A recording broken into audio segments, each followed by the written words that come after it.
The rise and much deserved fall of Japan's Buruma uniforms. I think those are the short shorts for the gym, right? The gym stuff.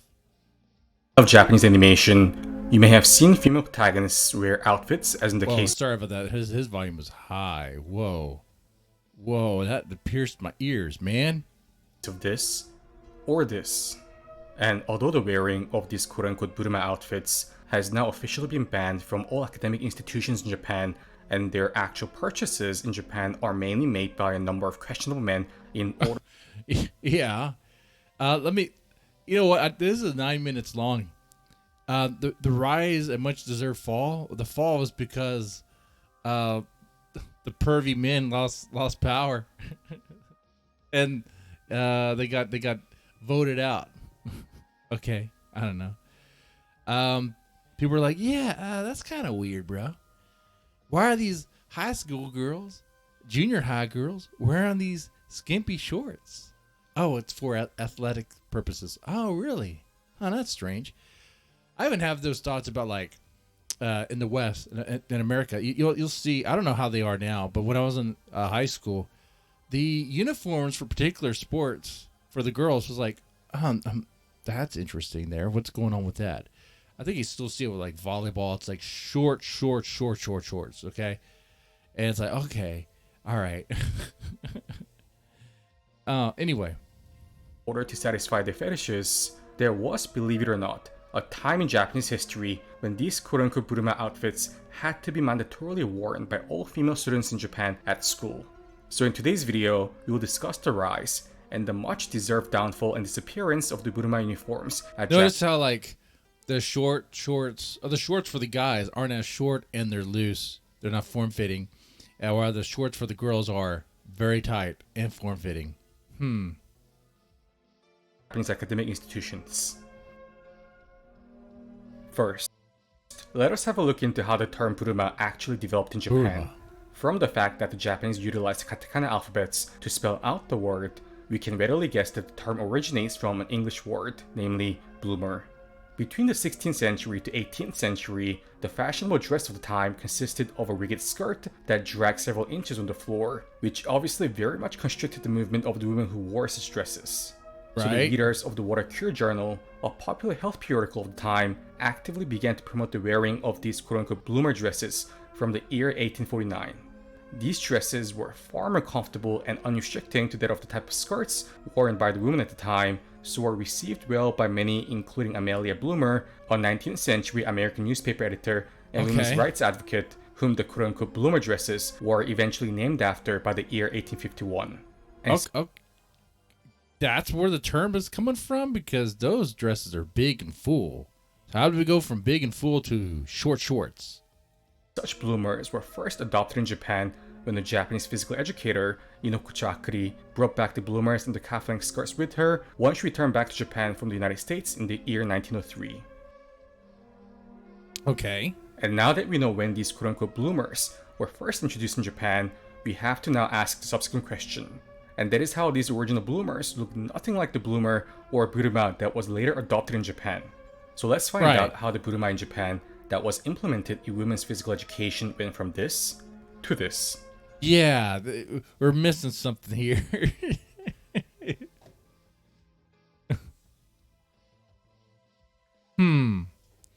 Oh, that fabric gets in the way. It hampers their performance. The event which catalyzed such a radical transformation in the design of the burumas in Japan was the Summer Olympics that was held in Tokyo in the year 1964. In the 1964 Tokyo Summer Olympics, Japan's women's volleyball team won the gold medal against the Soviet Union. The women's volleyball finals in the year had one of the highest watch rates in the history of Japanese television, with a staggering 66.8% watch rate. And the tight-fitting shorts in which the Japanese women's national team wore at the time were called burumas. So with the immense popularity in which the national Japanese women's volleyball team had at the time across the country, these tight-fitting gym shorts began to be adopted and distributed all across Japan, with Japanese schools making these burumas. Wait. But how did they get that small? Like, okay, I feel like I'm missing something here. Because, so they adopted these long dresses bloomers, and then they called Buruma comes from that word or something like that. I feel like I'm missing something. Yeah, I get there was an Olympic event and all that stuff, and it was most watched, and they won. It was great, but they didn't wear these short shorts called Burumas. Okay. And then I guess because they won and because how well received it was, how like everyone watched it, and I'm pretty sure I know why everyone watched it.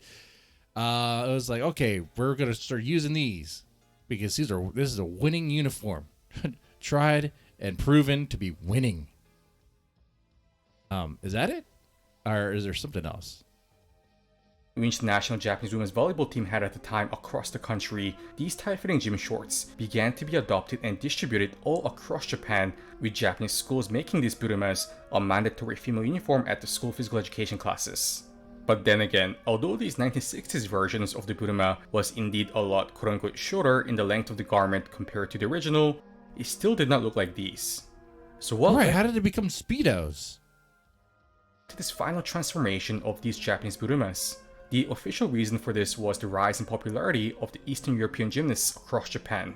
To elaborate, in the 1970s, legendary female gymnasts such as Nadia Comaneci, famous as the first ever gymnast to be awarded with a perfect score of 10.0 at the Olympic Games, gained a lot of attention in Japan.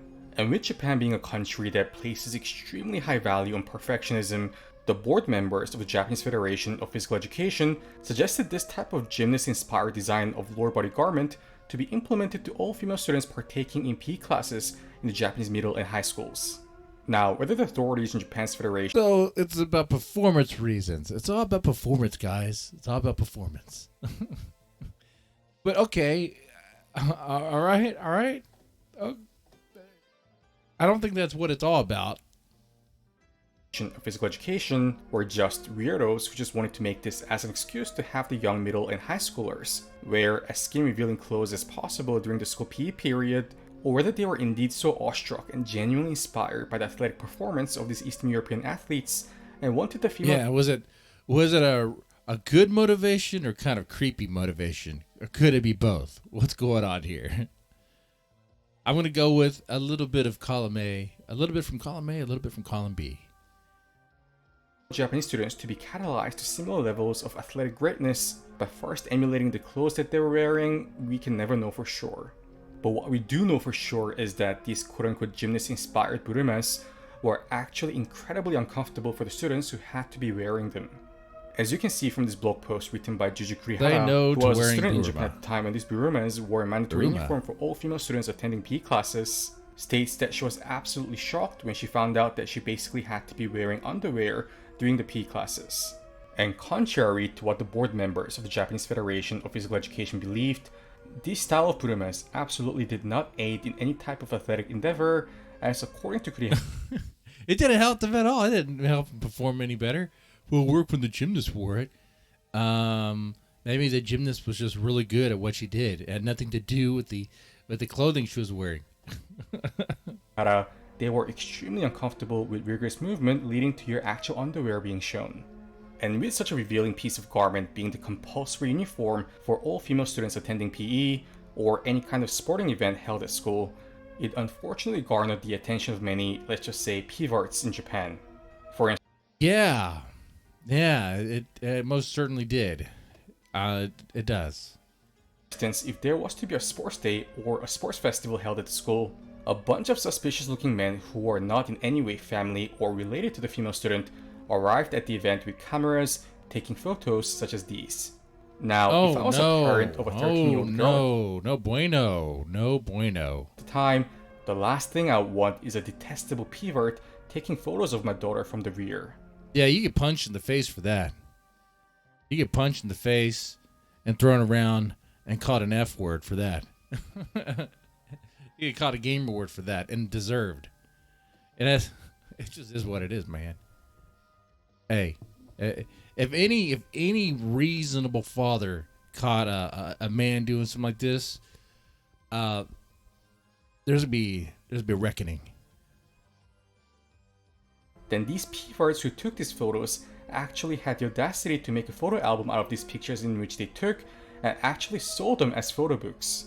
I honestly feel so sorry for the girls and the parents in Japan at the time who had to endure this. And now, Miss Kurihara, who wrote the previously mentioned blog post, was not the only female student at the time who felt such intense dislike to the mandatory implementation of these burumas at school. In 1987, female students at Nagoya's Nishi High School conducted a protest movement against the burumas, stating that these burumas were not suitable to be worn in an educational environment such as schools. And a year after that, Japan's Asahi newspaper first looked into the problems associated with the buruma, meaning that the burumas were officially starting to be mentioned as a social issue by the media. Now, once a typical female student graduated from middle and high school, they most likely would never wear such burumas again. So a kind of secondhand shop for burumas and other type of school uniforms appeared in Japan, where the parents initially bought these secondhand uniforms for a far cheaper price compared to a new one. However, gradually over time, these secondhand school uniform shops took a turn to the worst direction as the main customer base transitioned from the parents who wanted to buy secondhand uniforms at a cheaper price to men who had certain fetishes for school uniforms. Why? And once this happened, a weird phenomenon began to develop in Japan. Oh no, come on guys. You have to go that low. You're buying the clothes. Oh my god. Oh no, why? Why? Oh man, and I bet they're like, I'll pay extra if it's not washed. What? Oh man, that's a whole level of perv. I'm not. That is not cool, man. Where the secondhand burumas already worn by other female students for years began to become much more expensive compared to the new ones, with prices often rising up to almost 100,000 Japanese yen, or around $1,000 US. Back up. Prices for years began to become much where the secondhand burumas already worn by other female students for years began to become much more expensive. They were more expensive than the new ones because they marketed them as previously worn by this student. Feel her essence as you wear it. Maybe you can smell it. Oh. Compared to the new ones, with prices often rising up to almost 100,000 Japanese yen, or around $1,000 US, for a piece of secondhand buruma.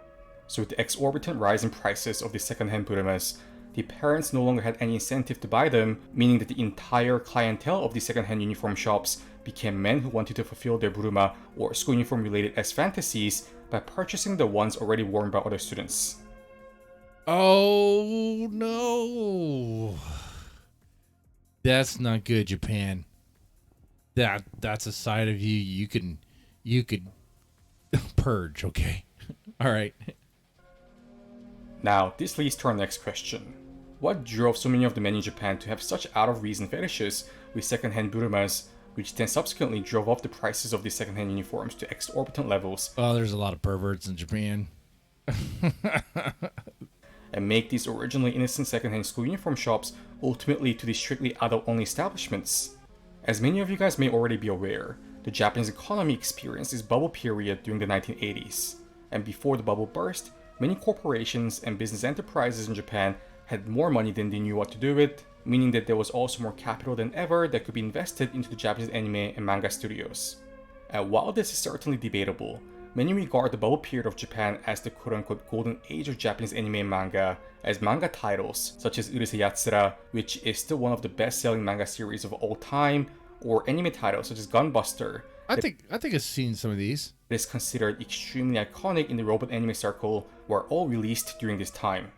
And such manga and anime series had more than frequent occasions where the main female protagonist appeared wearing the buruma, such as the main protagonist of the anime Gunbuster wearing a buruma literally like all the time throughout the series while attempting to defend Earth from the invasion of giant aliens. It is largely regarded in Japan that otaku fans and fanatics of such anime and manga series just got way too into them and developed got way into them, not so normal at all fetish for this garment, took things too far to the point of actually going out there and purchasing these second-hand burumas, probably considering them as a quote-unquote collector's item.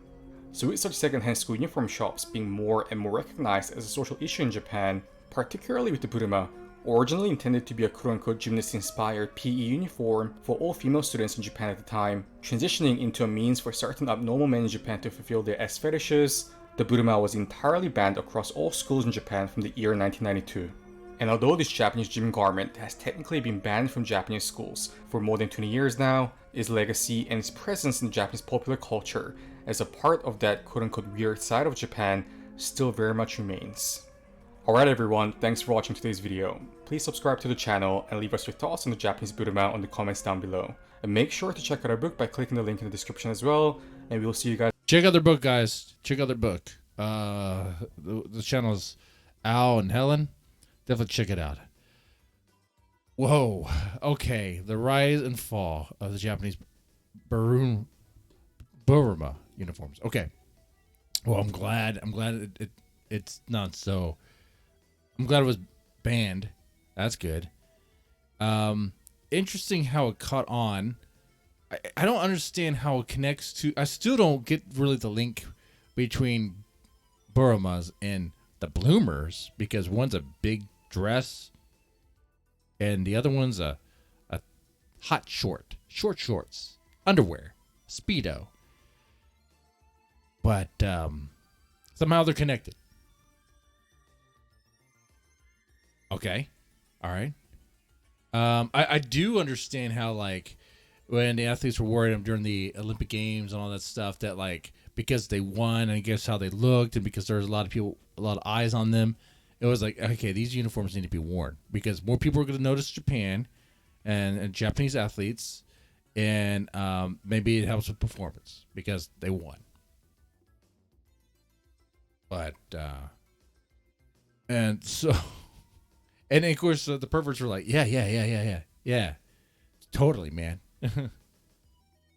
And then I guess they eventually found out when they made it mandatory. It's like, actually, these uniforms don't help with performance at all. And really, when they're playing these events, you're getting creepy dudes taking creepy photos and distributing them online and stuff. Yeah, pretty gross. Pretty gross. Wow.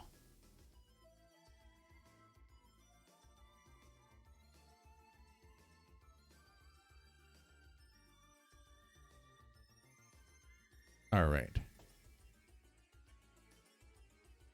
I think I'll play a game or something. I